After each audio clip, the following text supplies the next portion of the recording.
तो भिक्षाटन करके अपना जीवन निर्वाह करते थे।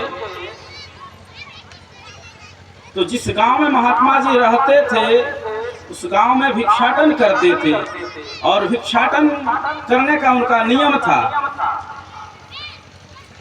तो अभी भी हमारे गांव समाज में बहुत ऐसे हैं महानुभाव जो महात्मा को देखते हैं तो कुछ तो दे देते हैं और कुछ डांट करके भगा भी देते हैं। समाज में ऐसे भी महानुभाव हैं।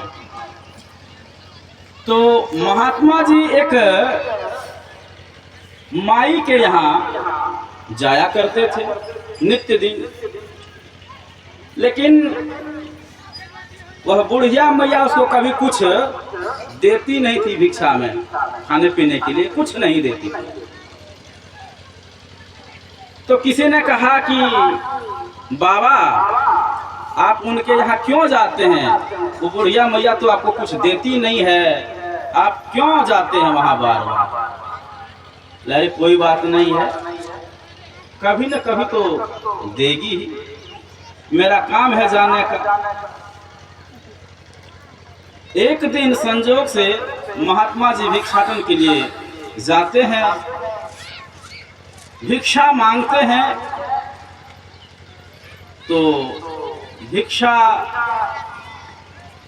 तो बुढ़िया मैया क्या देगी।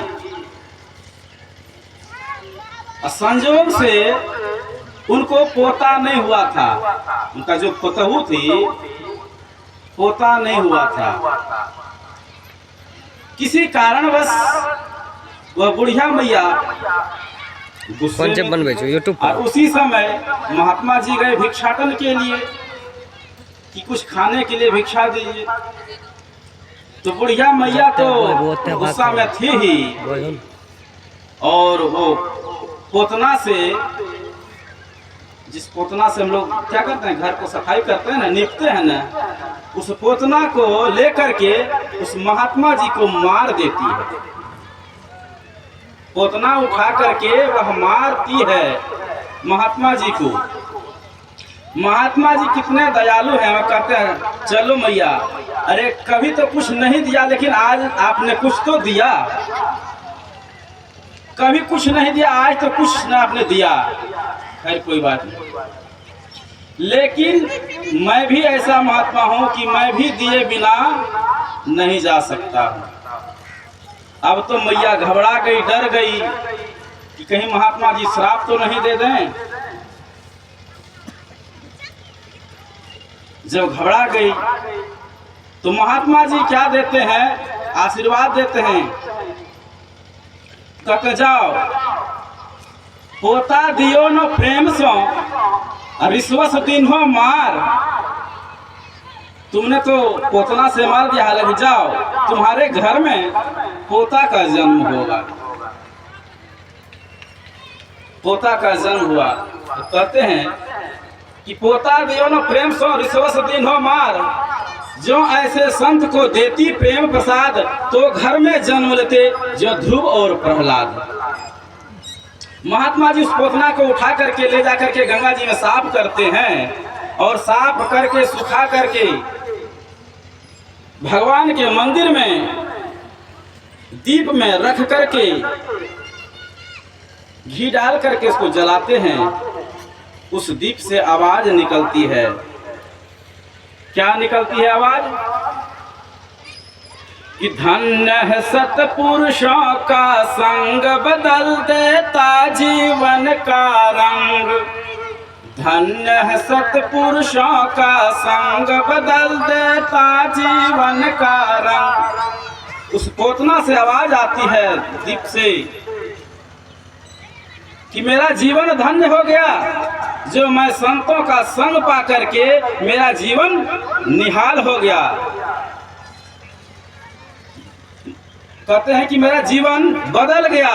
धन्य है सतपुरुषों का संग, बदल देता जीवन का रंग। पहले मैं क्या था, मैं पड़ा था पोतना, और उससे क्या करते थे लोग, घर में जो है उसको पोतते थे, कचरा पोतते थे, लिपाई करते थे। कहते हैं मेरा जीवन बदल गया और ऐसा जीवन बदला कि मैं मंदिर में जाकर के दीप में चढ़ करके चढ़ा करूं मैं आरती, ऊपर गरुड़ करे गुणगान।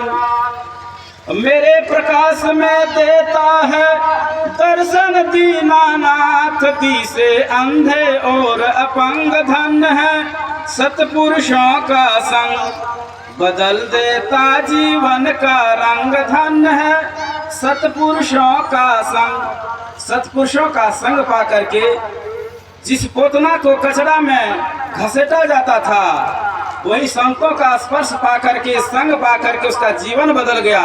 हम तो मानव है, जब उस पोतना का जीवन बदल सकता है तो हम मानव हैं। अगर संतों का संग करेंगे तो क्या हमारा जीवन नहीं बदलेगा? अवश्य बदलेगा, निश्चित बदलेगा। जब सोना बनाने वाला एक पारस होता है, जब पारस का स्पर्श पाकर के सोना बना सकता है लोहा को, जो निर्जीव है, हम तो सजीव हैं, तो फिर हमारे में परिवर्तन क्यों नहीं आ सकता है? परिवर्तन आना निश्चित है, लेकिन हम लोग करते क्या है? हमारे अंदर न तो श्रद्धा है, न भक्ति है, न प्रेम है। तो कहते हैं कि प्रेम बिना जो भक्ति है, प्रेम से अगर भक्ति नहीं है, हमारे अंदर प्रेम नहीं, तो प्रेम बिना जो भक्ति है सो निज डिम्ह विचार, और उदर भरण के कारण जन्म गमायो सार। जीवन ऐसा ही चला जाएगा। इसलिए संतों का संग कीजिए, यह प्रथम भक्ति का संग है। एवं प्रकार से आप लोग क्रम क्रम से 9 प्रकार की भक्ति का चर्चा सुनेंगे, श्रवण करेंगे, ज्यादा लाभ होगा। बोलिए प्रेम से श्री सद्गुरु महाराज की जय। अभी आप लोग परम पूज्य स्वामी हंसराज बाबा के श्रीमुख से